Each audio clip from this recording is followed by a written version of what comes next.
Hi, this is Mike Regan with Transact's 2-Minute Warning for the week of July 20th. And in this week's 2-Minute Warning, we're taking a look at what's going on in the truckload marketplace and asking, what does this mean for shippers?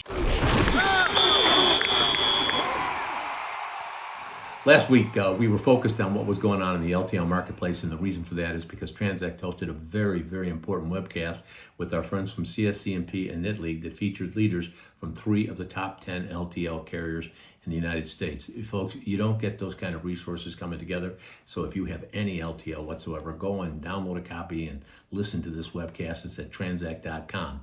Now, after that webcast, we heard from a bunch of folks saying, it's great that we're talking about the LTL marketplace. Can you do the same kind of thing for the truckload marketplace? We're going to have a webcast later on that'll talk about the truckload marketplace, but for now, here are key things that you need to know. First of all, rates are going up, and they are going up sharply, as we predicted late in the fourth quarter of last year when we talked with our friend Bob Costello from the American Trucking Association.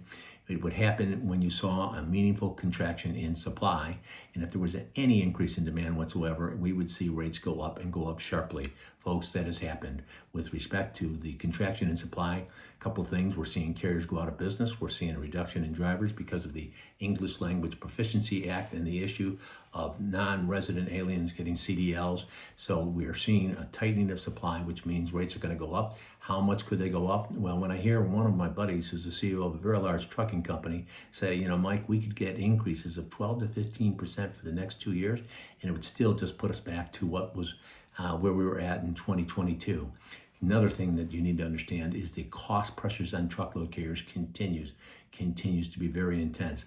Whether it's the issue of nuclear verdicts and the insurance premiums, the cost of equipment, cost of labor, there are a whole bunch of things which are fueling the demand for higher rates. And that leads us to a third point. A lot of companies have been playing the spot market for the past couple of years, and that's because spot rates have been lower than contract rates, so it's been working to their favor. Well, guess what? Now the switch is on. So what we have recommended is that you listen to our interview that we did a couple of years ago with our friend Chris Kaplis from MIT that talked about intelligent sourcing strategies for truckload moves. At Transact, we have a wealth of information and a wealth of expertise that can get you the best possible results if you're going to take your truckload business out to market. Now, that is one other point that we need to talk about, and that is because of the Montgomery ruling, we talked about that found shippers and brokers could be held liable for the carriers they use if that carrier is involved in an accident. There's some really, really important things that you need to know, and we've got some great information we'd like to share with you, because with each and every 2-minute warning, we're here to remind you we're on your team, here to help, passionate about seeing you be successful. Thanks for your time.